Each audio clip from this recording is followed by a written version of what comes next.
Salut la famille, j'espère que vous allez bien. Bienvenue une fois de plus sur notre chaîne préférée. Aujourd'hui, on se note une nouvelle information en Afrique. La Fédération de Russie, sous la direction de son président Vladimir Poutine, ambitionne intensifier son influence en Afrique avec la création du Africa Corps, une nouvelle unité militaire.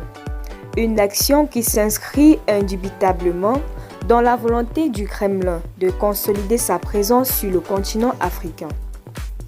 Selon le magazine d'actualité généraliste américain Newsweek, le ministère russe de la Défense aurait d'ores et déjà lancé une campagne de recrutement public pour cette unité, soulignant l'importance de l'Afrique dans la stratégie globale de Moscou.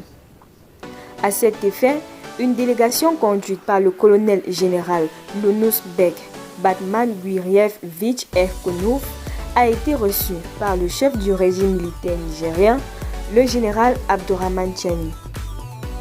Africa Corps, héritier du groupe Wagner.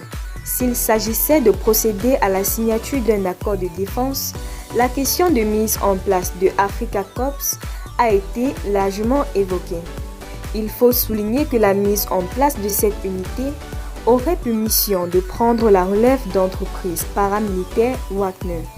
D'ailleurs, pour faciliter l'intercorporation, plusieurs conditions auraient été posées, notamment un salaire élevé de près de 3 000 €, des soins médicaux gratuits, des assurances vie et maladie, le tout sous la supervision du vice-premier ministre de la Défense, Lonus Evkorov.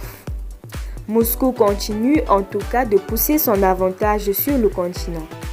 Parmi les projets qui semblent travailler avec le plus de constance et qui inquiètent beaucoup des Occidentaux, la volonté de la Russie d'avoir un accès au port libyen, soit de Benghazi, soit de Tobruk.